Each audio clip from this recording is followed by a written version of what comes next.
दोस्त सुबह है। आज 10th क्लास का वीडियो बनेगा और 10th क्लास में हमने पीछे पढ़ाया हुआ है आप लोगों को एसिड और एसिडिक सब्सटेंस। आप जाकर चैनल को खोलिएगा तो पूरा का पूरा उसमें वीडियो आपको दिखाई देगा, वहां से आप देख लीजिएगा पहले लेक्चर को, उसमें मैंने डाल दिया है। आज हम लोग जानेंगे अगले लेक्चर के बारे में, जिसमें हम बताएंगे कि प्रॉपर्टीज ऑफ एसिड। जितना भी प्रॉपर्टीज है एसिड का टोटल मैं बता दूंगा। वीडियो थोड़ा अपलोड होने में टाइम लग गया, इसका कारण था कि जीमेल अकाउंट मेरा थोड़ा नहीं खुल पा रहा था, उसका पासवर्ड वगैरह मैं भूल गया था, जिसके कारण और फिर दिक्कत हो जा रही थी, मैं नहीं जा पा रहा था, इसलिए लेट हो गया। इसके लिए मैं क्षमा प्रार्थी हूँ। ऐसा समय समय पर वीडियो बनाने का भरपूर प्रयास किया जाएगा, डाल दिया जाएगा। जैसा कि बताया गया था कि मंगलवार के दिन आपको 10th का वीडियो और शुक्रवार के दिन आपको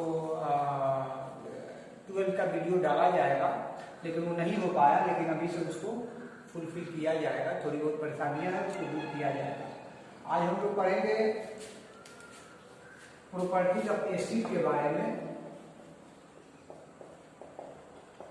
प्रॉपर्टीज ऑफ एसिड यानी अम्ल की विशेषताओं के बारे में हमने एसिड की डेफिनेशन और एसिडिक सब्सटेंस के बारे में बता दिया है। आप वीडियो को जरूर देखिए, क्योंकि जो डेफिनेशन मैंने बताया हुआ है शायद ही आपको कहीं मिले। मैंने कई किताबों का डेफिनेशन एक जगह ला कर रखा है और उसको मैंने बताया है आप लोगों के समक्ष, ठीक है। इसलिए आप जाकर पीछे वाले वीडियो को जरूर देखें, जो लेक्चर 1 है एसिड, बेस और साल्ट का। आज हम लोग पढ़ेंगे properties of acid. Properties of acid में बहुत सारे प्रॉपर्टीज हैं, हर एक प्रॉपर्टीज को मैं बताने का प्रयास करूंगा। लगभग 10 प्रॉपर्टीज मैं आप लोगों को बताऊंगा। 10 प्रॉपर्टीज मैं एसिड के बारे में आप लोगों को बताऊंगा। सबसे पहला प्रॉपर्टी जो इसके डेफिनेशन से आता है, जो एंशिएंट कंसेप्ट है, उसमें बताया गया था कि अम्ल क्या है। तो अम्ल वह पदार्थ है जो स्वाद में खट्टा होता है। तो पहला प्रॉपर्टी इसका यही होता है कि acid is taste in sour, taste in sour, ठीक है। इसके बाद सेकेंड प्रॉपर्टीज क्या है? तो इसका सेकेंड प्रॉपर्टीज ये है कि ये विषैला होता है और संक्षारक प्रकृति का होता है। विषैला मतलब हम इसका सेवन करेंगे तो मृत्यु हो सकती है या मृत्यु की संभावना हो सकती है, और संक्षारक का कहने का मतलब ये हुआ जो संक्षारित कर सकता है, जला सकता है, एक परत को हटा सकता है। जैसे आप तेजाब के बारे में बात कीजिए, तेजाब यदि स्किन पर पड़ जाए तो वो स्किन के एक परत को हटा देगी, यानी संक्षारित कर देगी, क्षरण कर देगी, क्षति पहुंचाएगी उनसे, इसको हम संक्षारक कहेंगे। तो हम लोग में संक्षारक प्रकृति भी होती है। आप तेजाब यानी H2SO4 को ले लीजिए, आप HF को ले लीजिए, ठीक है, आप HNO3 को ले लीजिए, आप HCl को ले लीजिए, ये सब में संक्षारक प्रकृति होती है, यानी इसके पास होता है कोरेसिव नेचर, कोरेसिव नेचर, ठीक है। इसके बाद से जो तीसरा प्रॉपर्टीज हम लोग पढ़ेंगे, तीसरा प्रॉपर्टीज हम लोग पढ़ेंगे कि एसिड जो है लिटमस पत्र पर, लिटमस पत्र के नीले रंग को लाल में बदल देता है, नीले रंग को लाल रंग में बदल देता है, लाल रंग में बदल देता है, ठीक है। ये इसका तीसरा प्रॉपर्टी हो जाएगा कि लिटमस पत्र के नीले रंग को यह क्या करता है, लाल रंग में बदल देता है। ये 3 प्रॉपर्टीज हो गया, जिसमें आप देख सकते हैं टेस्ट इन सावर हुआ, H2SO4, HF, HNO3, HCl, ये सब कोरेसिव नेचर वाले हो गए। इसके बाद लिटमस पत्र के नीले रंग को ये लाल रंग में बदल देता है। जो चौथा प्रॉपर्टी है तो कहता है कि एसिड रिएक्ट करता है किसी मेटल से, और मेटल से रिएक्शन करने के बाद, एसिड रिएक्ट करेगा किसी मेटल से और रिएक्शन करने के बाद सॉल्ट बनाएगा और साथ में H2 गैस मुक्त करेगा, ठीक है, साथ में H2 गैस मुक्त करेगा। मैं इसका एग्जांपल आपको दिखा देता हूं।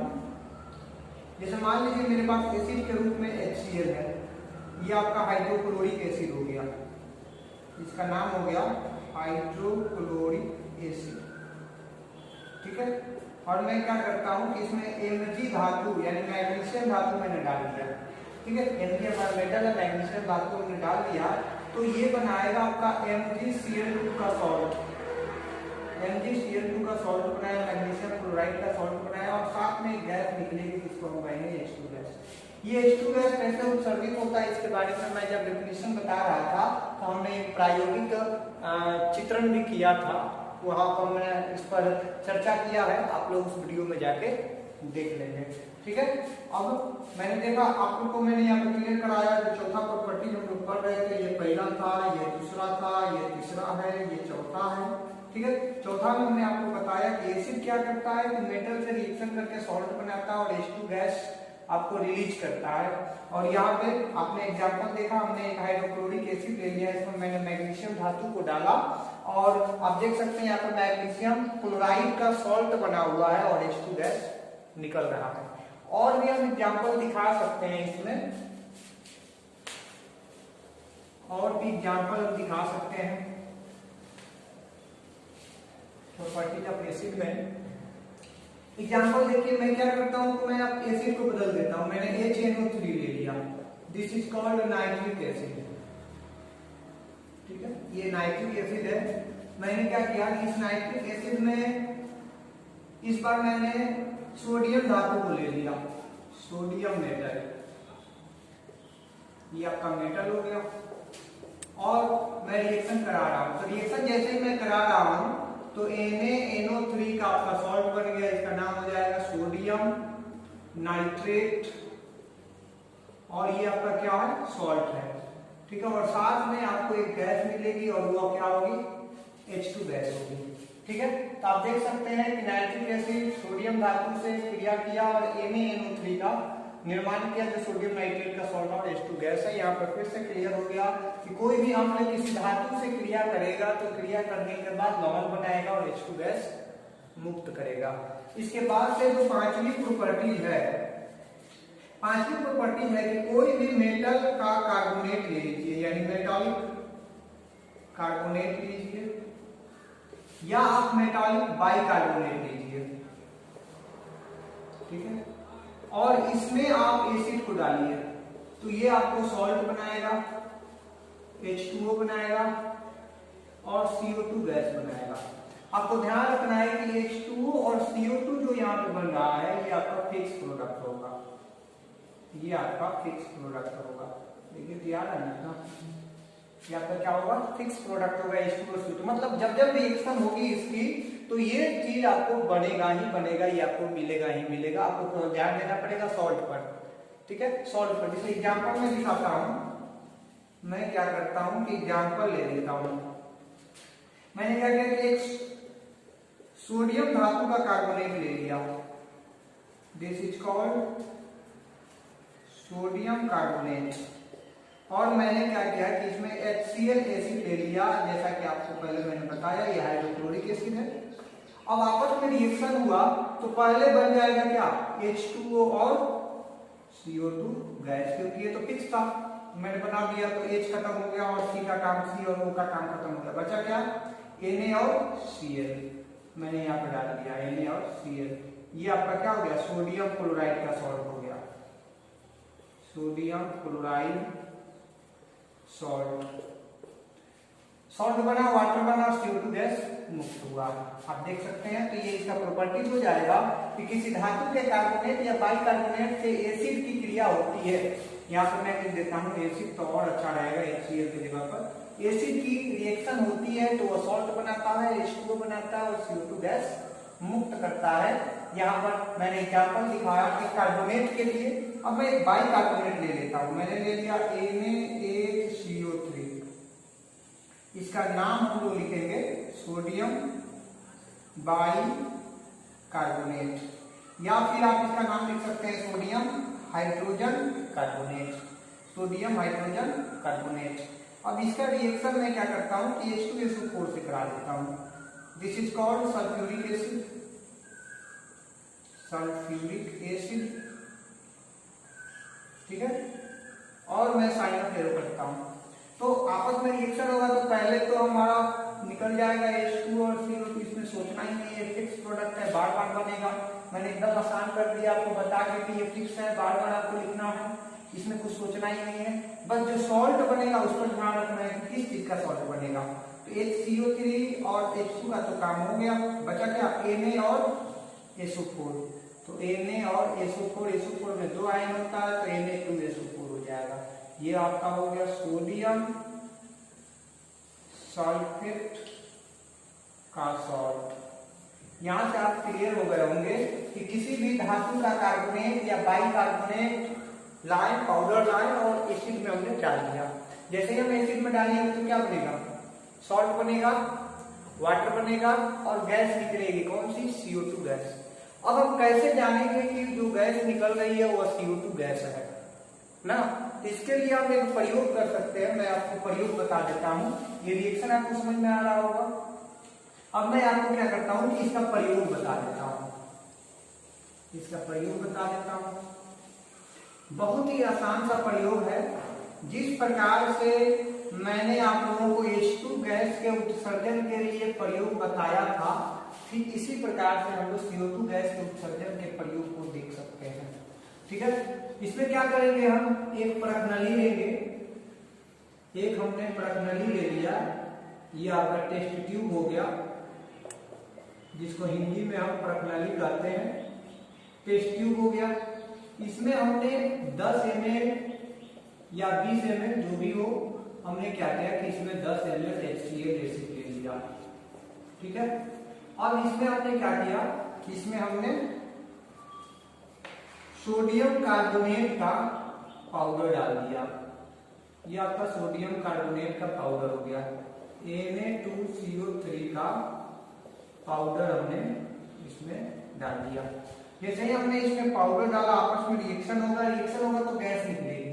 गैस बाहर न जाए इसके लिए यहाँ पर हम एक रबर का कॉर्क लगा देते हैं और इससे होते हुए एक पाइप लगाते हैं और इस पाइप में गैस बाहर की तरफ निकलने की कोशिश करेगा। हम यहाँ से इस पाइप के माध्यम से इस गैस को वहां पर लेके आएंगे। यहाँ पर एक पात्र रखा होगा, ठीक है, इस पात्र में हम रखेंगे चूना जल, लाइम वाटर, चूना जल जिसको हिंदी में कहते हैं। ये हमने लाइम वाटर रखा।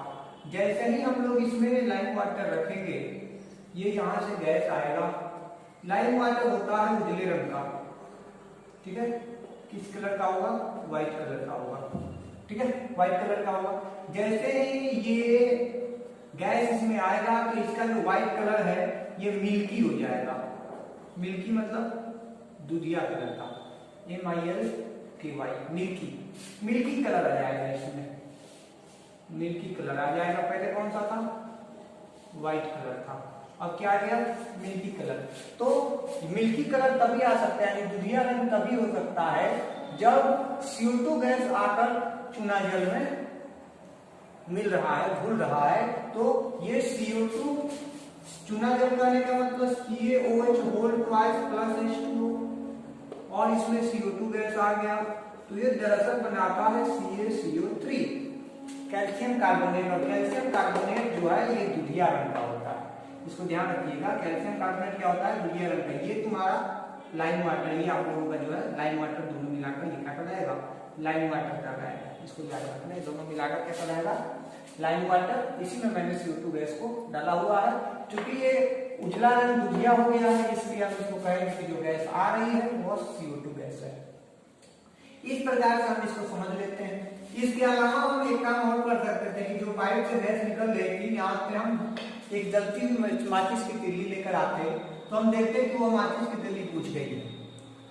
तो माचिस की तिल्ली बुझ जा रही है, इससे यह स्पष्ट हो जा रहा है कि जरूर वो CO2 गैस है, क्योंकि CO2 गैस आग बुझाने वाली गैस मानी जाती है। CO2 गैस क्या है, जिसको आप याद रखिएगा, आग बुझाने वाली गैस के रूप में हम CO2 गैस को जानते हैं। आग बुझाने वाली गैस CO2 गैस है, याद रखिएगा। आग बुझाने वाली गैस कौन सी है, CO2 गैस है। इसको एकदम आपको ध्यान में रखिएगा। एक नंबरिया में आपको मिलेगा और आर्मी नेवी एयरफोर्स की एग्जाम दीजिएगा, उसमें भी आपको ये मिल जाएगा। ठीक है, इस प्रकार से हम इसका प्रायोगिक चित्रण वर्णन कर सकते हैं। आप जाकर प्रयोगशाला में या घर में भी इसका प्रयोग कर सकते हैं। आपके पास यदि उपकरण वगैरह हो तो कोई ज्यादा दिक्कत नहीं है, बस अम्ल से अपने आप को बचाना है और कुछ नहीं। ठीक है, ये रहा आपका 5वीं प्रॉपर्टीज का प्रयोग जो मैंने आपको बता दिया है। अब हम लोग छठे प्रॉपर्टीज में चलते हैं। छठा प्रॉपर्टीज क्या करता है, जो छठा प्रॉपर्टीज है ये कहता है कि आप किसी एसिड को किसी बेस में डाल दीजिए। तो जैसे ही आप एसिड को किसी बेस में डालिएगा, एकदम बारी बारी से मैं बता रहा हूं, मैंने कहा हर प्रॉपर्टी को क्लियर करूंगा। जैसे ही आप एसिड को बेस में डाल दीजिए, एसिड को जैसे ही हम बेस में डालेंगे तो ये बनाएगा सॉल्ट और वाटर, साथ में हीट निकलेगी। यह एक ऊष्माक्षेपी प्रक्रिया होगी। This is called neutralization reaction, यानी उदासीनीकरण अभिक्रिया ही है, जो फर्स्ट लेसन में हमने आप लोगों को बताया हुआ है, जिसमें अम्ल किसी भस्म से या भस्म किसी अम्ल से अभिक्रिया कर लवण तथा जल का निर्माण करता है और साथ में ऊष्मा भी मुक्त करता है। इसलिए उदासीनीकरण अभिक्रिया एक ऊष्माक्षेपी अभिक्रिया भी है, और उदासीनीकरण अभिक्रिया को हम निराकरण अभिक्रिया भी कहते हैं। इसको आप लोग ध्यान में रखिएगा, ठीक है। तो सॉल्ट और वाटर बन रहा है, यहाँ पे कोई गैस नहीं बनेगा। उसमें क्या होता था कि उसमें गैस भी बनता था, यहाँ पे कोई गैस नहीं बनेगा, केवल सॉल्ट और वाटर बनेगा। एग्जाम्पल में आप लोगों को दिखा देता हूँ। एग्जाम्पल में मैंने क्या किया कि एक HCl एसिड ले लिया, बार बार आप लोगों ने इसका नाम सुना है, हाइड्रोक्लोरिक एसिड। एक बेस ले लिया NaOH, नाम हो जाएगा इसका सोडियम हाइड्रोक्साइड। खासकर बेस को समझने के लिए याद रखिएगा, यदि धातु के साथ OH हो तो वह बेस होता है, ठीक है। मेटल के साथ यदि OH हो तो वह बेस होता है, ठीक है। और यही किसी ऑर्गेनिक कंपाउंड में चला जाए, यानी कार्बनिक यौगिक में चला जाए, तो वह एल्कोहल का काम करता है। याद रखिएगा, यदि यही OH किसी ऑर्गेनिक कंपाउंड यानी कार्बनिक यौगिक के साथ चला जाए तो एल्कोहल हो जाता है, और किसी मेटल के साथ रहता है तो ये क्या होता है, हाइड्रोक्साइड। और ये एक नेचर देता है, कौन सा, बेसिक नेचर। नेचर क्या करना है, ये बेस है, ठीक है ना, ये बेस है। अब देखिए, अब ये रिएक्शन करेगा तो सॉल्ट बनाया NaCl, वाटर और क्या, हीट। इसी प्रकार से हम H2SO4 एसिड ले लेते हैं। अभी भी आपने नाम इसका जाना, सल्फ्यूरिक एसिड, जो तेजाब है, ठीक है। NaOH ले लेते हैं। अब NaOH लेते हैं, NaOH नहीं, दूसरा कुछ बदल लेते हैं। चलिए मैं क्या करता हूँ ना कि MgOH होल ट्वाइस ले लेता हूँ। यह एक बेस है, magnesium hydroxide, milk of magnesia भी इसे कहा जाता है, ठीक है। अब ये आपस में रिएक्शन करेगा तो बनाएगा MgCl2 प्लस में H2O। देख रहे हैं, संतुलित करना है तो बात क्लियर है, जितना OH और जितना H रहेगा उतना ही आपका क्या बनेगा, H2O बनेगा। तो 2 OH और 2 H2 है, इसलिए 2H2O, यानी 2 अणु जल बनेगा, जल का 2 मोलेक्यूल बनेगा। ये मैग्नीशियम क्लोराइड का सॉल्ट हो गया, और ये क्या आपका वाटर हो गया। तो यहाँ से एग्जाम्पल भी क्लियर हो जाता है कि कोई भी एसिड किसी बेस से रिएक्शन करता है तो वह सॉल्ट और वाटर का निर्माण करता है, ठीक है। इसके बाद से हम सातवीं इसकी प्रॉपर्टी में चलते हैं। सातवीं प्रॉपर्टी में चलते हैं।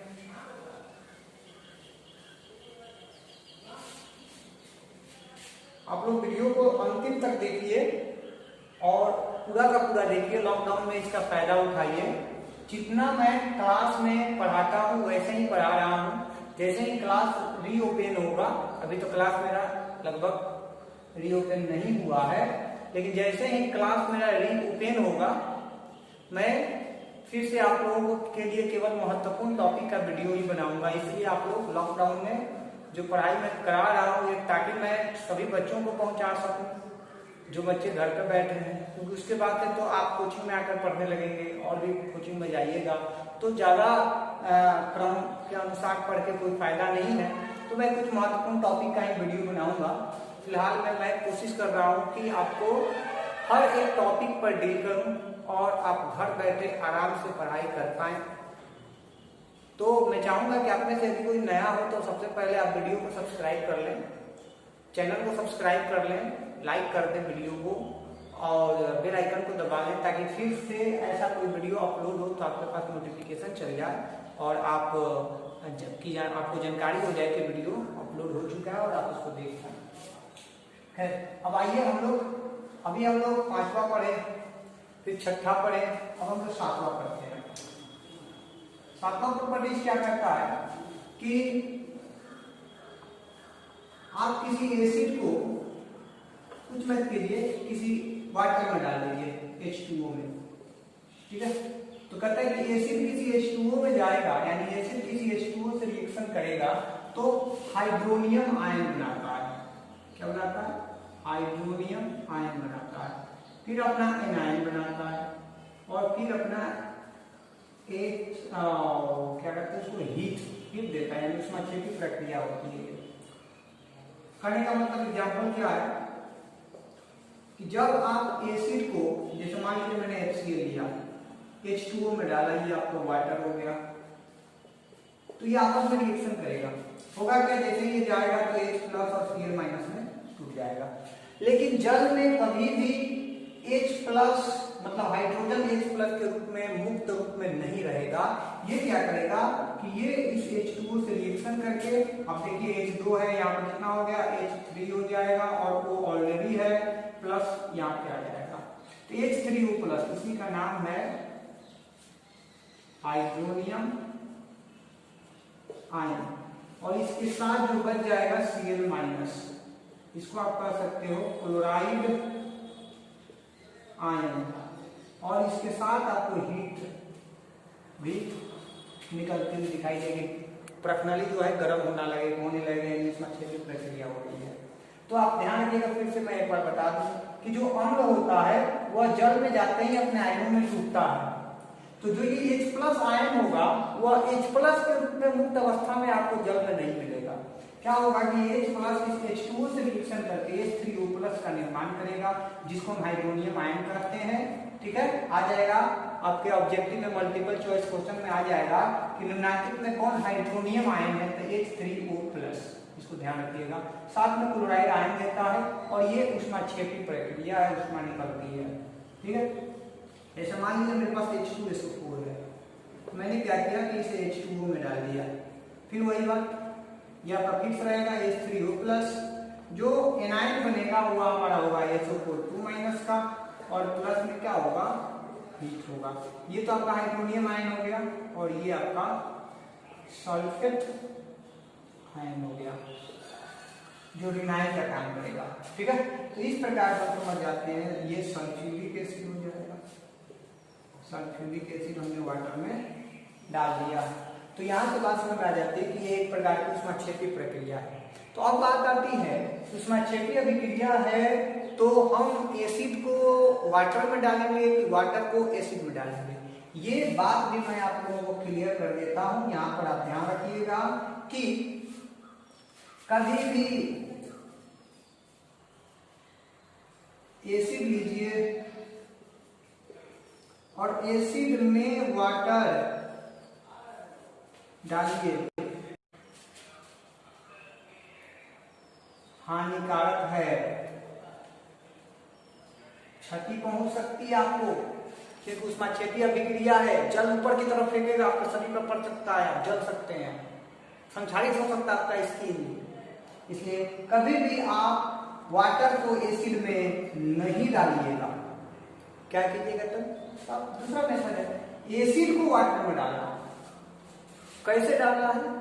तो सबसे पहले आप एक प्रणाली लेंगे या बीकर लेंगे, ठीक है, और उसमें सबसे पहले आप जल ले लेंगे, जल ले लीजिए। उसके बाद आप एसिड को लेंगे, किसी ड्रॉपर की सहायता से एसिड को ले लेंगे, ड्रॉपर देखे होंगे, ड्रॉपर की सहायता से एसिड को ले लेंगे और बूंद बूंद करके इस प्रणाली में एसिड को डालेंगे और उसको हिलाते रहेंगे क्योंकि ऊष्माक्षेपी अभिक्रिया है इसलिए, ठीक है। ड्रॉपर की सहायता से बूंद बूंद करके डालेंगे और हिलाते रहेंगे। इस प्रकार से हम क्या कर लेंगे? जल में एसिड को मिला लेंगे। ये एक ऊष्माक्षेपी अभिक्रिया होगी, हाइड्रोनियम आयन बनेगा, एनायन बनेगा और ऊष्मा निकलेगी, ठीक है। याद रखिएगा क्या होता है। तो चूंकि लिखने की तरीका क्या लिखेंगे, चूंकि अम्ल की जल से अभिक्रिया ऊष्माक्षेपी अभिक्रिया है, इसलिए हमें किसी जल में अम्ल को ड्रॉपर की सहायता से बूंद बूंद करके धीरे धीरे डालना चाहिए और प्रणाली को हिलाते रहना चाहिए, ठीक है। तब आपको कोई क्षति नहीं होगी। इस प्रकार से यहाँ पे काम करना है, यानी एसिड को वाटर में नहीं, वाटर में डालना है, वाटर को एसिड में नहीं डालना है। इसको याद रखिएगा। This is the correct method, this is the wrong method, ठीक है ना, रॉन्ग मेथड, ठीक है। ये हो गया आपका एसिड का वाटर से रिएक्शन।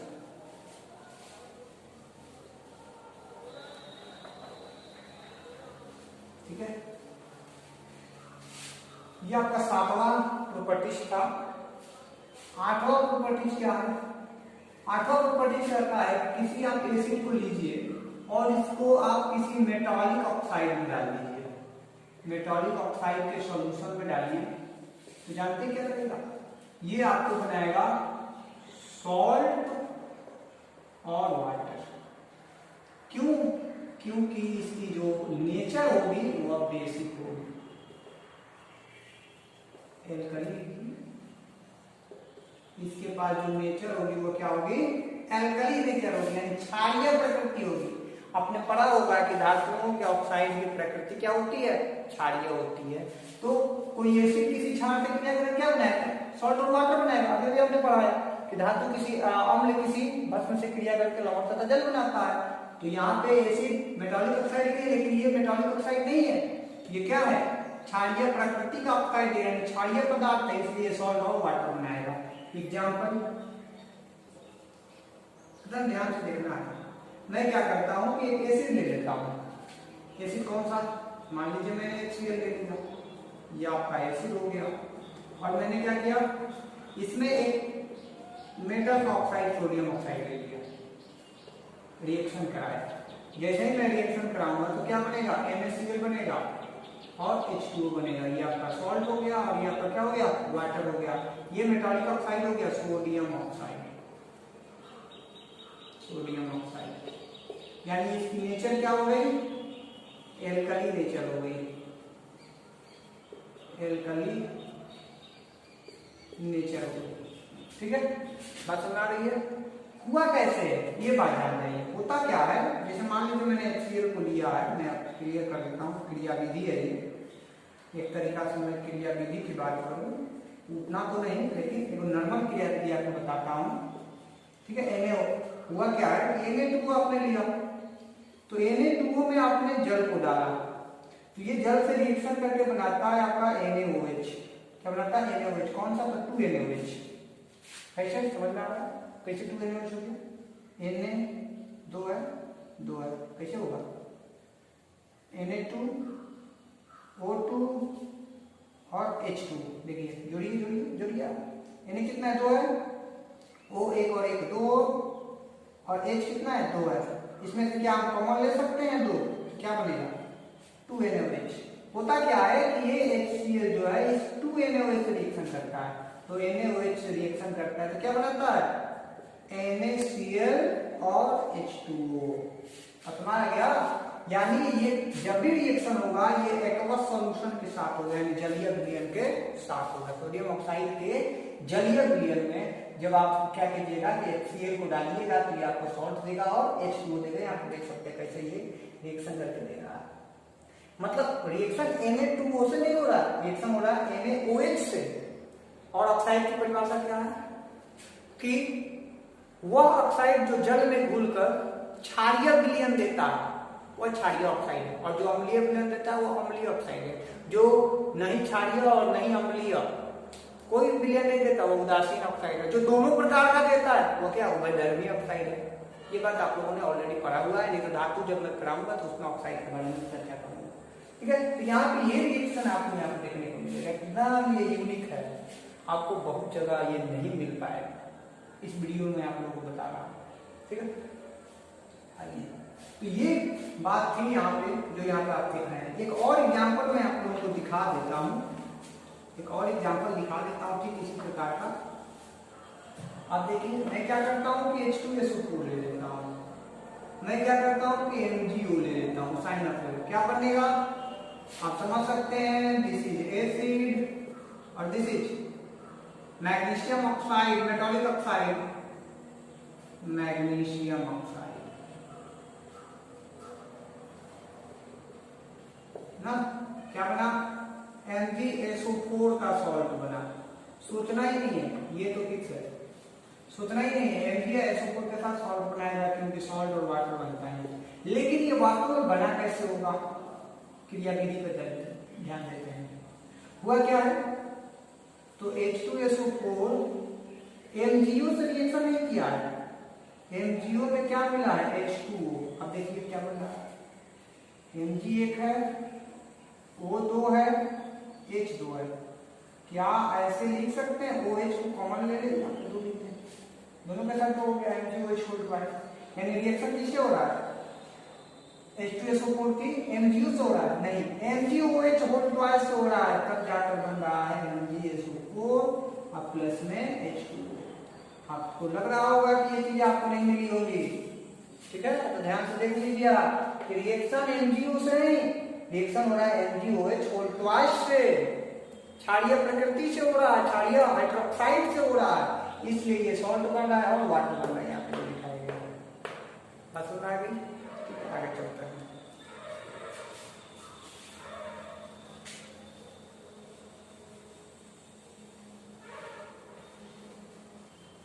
आठवीं प्रॉपर्टी दी थी, अब नवीं प्रॉपर्टीज में चलते हैं। नवीं प्रॉपर्टीज मैंने कहा था टोटल 10 प्रॉपर्टीज मैं आप लोगों को बताऊंगा। नवीं प्रॉपर्टीज क्या है, कहता है कि एसिड आपका स्ट्रॉन्ग में बी स्ट्रॉन्ग एंड वीक, दोनों हो सकता है, प्रबल भी हो सकता है और दुर्बल भी हो सकता है, यानी अम्ल प्रबल और दुर्बल दोनों होते हैं। प्रबल किसे कब हुआ, तो कहता है कि आप एसिड को वाटर में डाल दीजिए और यदि एसिड वाटर में जाएगा और उसमें पूर्णतः आयनित हो और H+ दे, H+ तो किसी भी कंडीशन में देगा क्योंकि एसिड है तो वाटर में जाएगा तो H+ आयन देगा, लेकिन पूर्णतः आयनित होकर कोई एसिड H+ आयन देता है तो हम कहेंगे ये क्या है, स्ट्रॉन्ग एसिड है। और अंशतः आयनित होकर H+ आयन देता है तो वह अंशतः में तो दुर्बल हो जाएगा। याद रखिएगा, कोई आपके पास एसिड है और इसको आपने H2O में डाला और ये पूर्णतः आयनित हुआ और H+ आयन दिया, ठीक है, H+ आयन दिया तो ये क्या हो जाएगा, स्ट्रॉन्ग एसिड, क्लियर। और कोई एसिड है H2O में डाला और ये अंशतः आयनित हुआ, ठीक है, और H+ आयन दिया तो ये क्या हो जाएगा,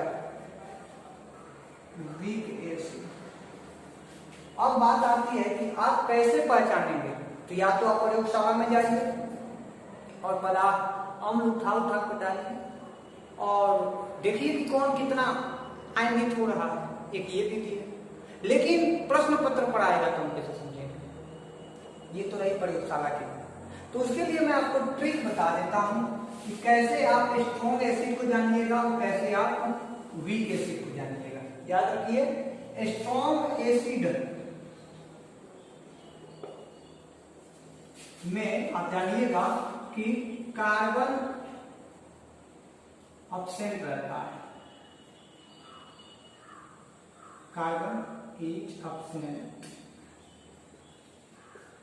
ठीक है, कार्बन क्या रहता है, एब्सेंट होता है, याद रखिए, कार्बन नहीं होता। Example,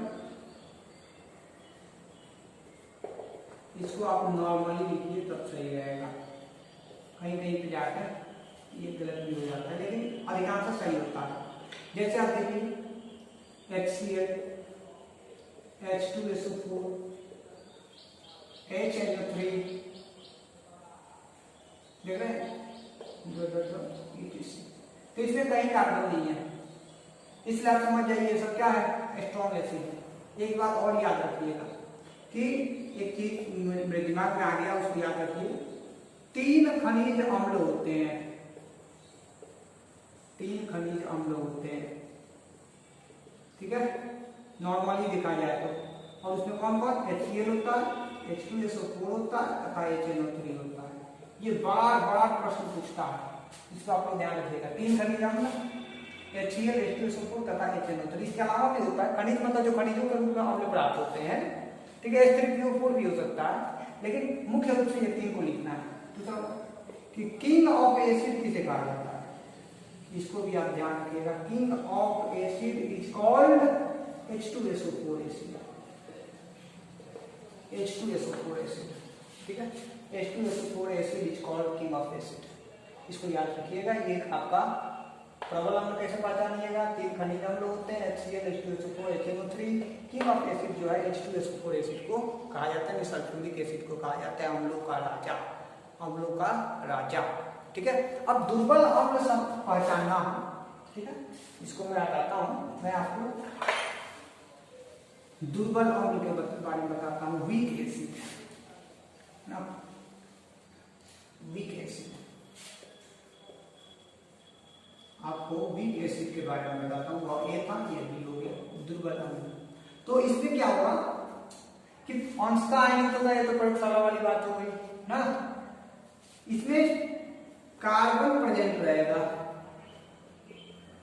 carbon is present in acid, ठीक है। कार्बन क्या होगा, एसिड में प्रेजेंट रहेगा, ठीक है। जैसे आप देखिए, मैंने H2CO3 ले लिया, कार्बन है, एग्जाम्पल देख सकते हैं, ठीक है।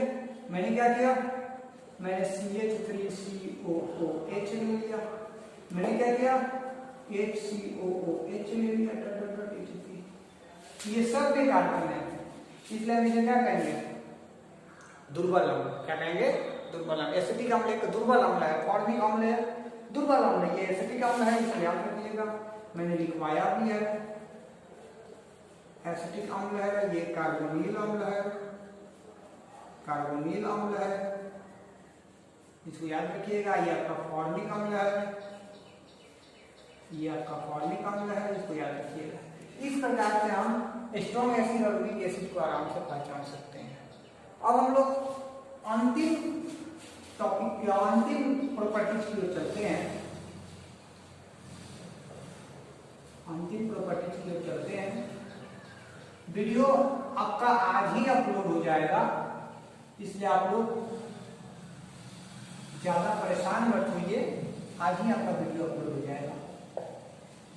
10th अंतिम 10वां प्रॉपर्टीज क्या है, तो एसिड में भी concentrate and dilute। Acid concentrated भी हो सकता है और डाइल्यूट भी हो सकता है।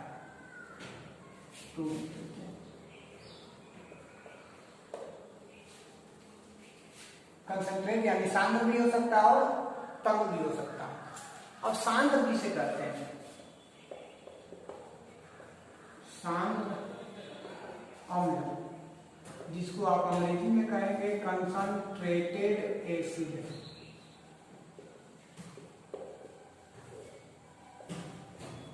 जिसको आप अंग्रेजी में कहेंगे कंसंट्रेटेड एसिड। कहता है कि इसमें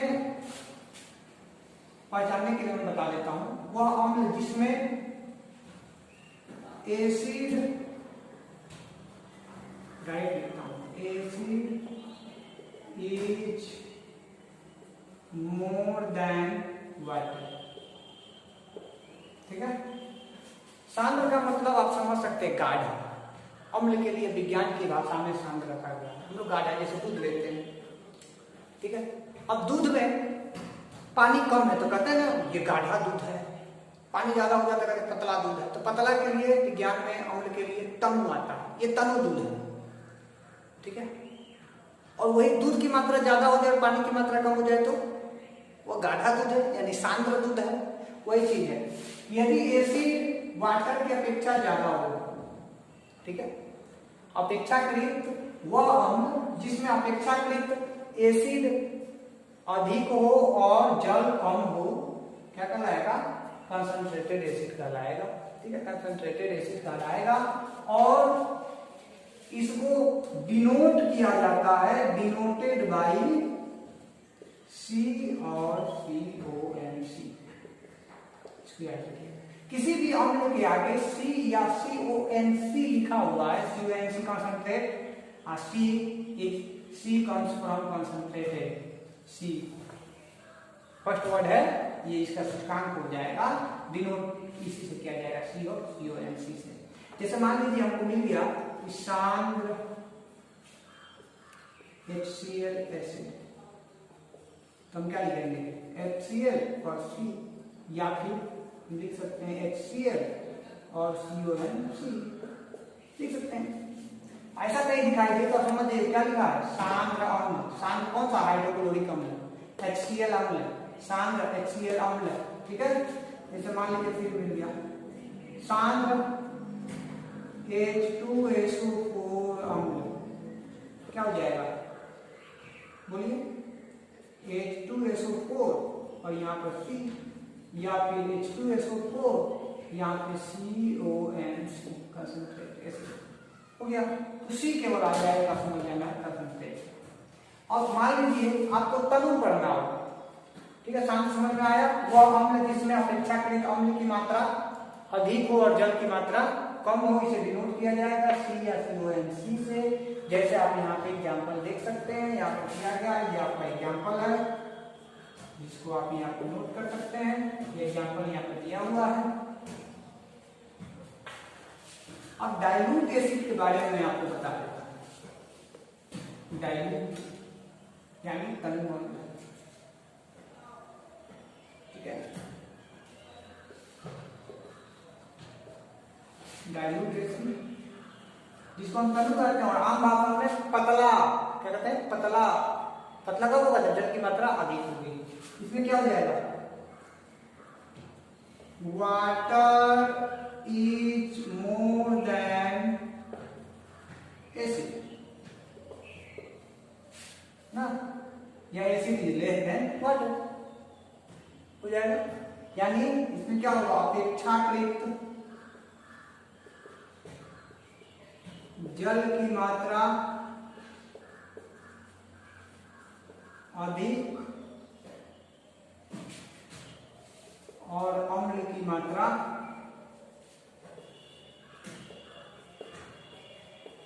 कम। अपेक्षाकृत मतलब जल की अपेक्षा अम्ल का और अम्ल की अपेक्षा जल का।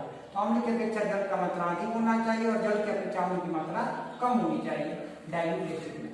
ठीक है, डाइल्यूट एसिड को डिनोट कैसे किया जाता है? डिनोटेड बाय दिल याद रखिए, दिल। ठीक है, यहाँ पर क्या करना है? जैसे एग्जाम्पल ले लीजिए, मान लीजिए आपको मिल गया तनु HCl एसिड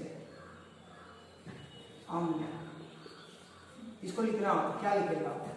आपके किताब में आ जाएगा। इसको आपको समझ जाना है। दिल का मतलब क्या हुआ? पतला, यानी तनु हाइड्रोक्लोरिक अम्ल। ठीक है, आपको मिल जाएगा तनु HNO3 अम्ल। अब क्या कीजिएगा? HNO3 लिखिएगा और यहाँ पे दिल लगा दीजिए, ये लगा हुआ मिल जाएगा। और समझिए डाइल्यूट लिखा है, DIL, डाइल्यूट से DIL ले लिया गया। इस प्रकार से आप सांद्र और तनु अम्ल को समझ सकते हैं, जैसा कि मैंने वीडियो में बताया हुआ है। आप लगातार वीडियो को देखिए, हर एक वीडियो को देखिए। कोशिश किया जाएगा कि आपकी ख्वाहिश के अनुसार काम किया जाए। फिर से मैं बता दूं कि थोड़ा जीमेल अकाउंट की गड़बड़ी के कारण वीडियो बनाने में विलंब हो गया। आगे से इन सब चीज़ों पर ध्यान दिया जाएगा और समय पर वीडियो आप लोगों के समक्ष उपलब्ध करने की कोशिश की जाएगी, भरपूर कोशिश रहेगी, क्योंकि कोशिश ही व्यक्ति कर सकता है, बाकी तो प्रकृति के ऊपर है, कब क्या कैसे हो जाता है समझ नहीं आ पाता। ठीक है, वीडियो को ऐसे ही देखते रहिए, सब्सक्राइब कीजिए, लाइक कीजिए, कमेंट कीजिए। कोई समस्या हो, कोई सुझाव हो, कोई शिकायत हो तो कमेंट बॉक्स में जाइए और वहाँ पे कमेंट कीजिए। और आप ऐसे ही मेरे साथ वीडियो के साथ बने रहिए। बहुत बहुत धन्यवाद आप सबका।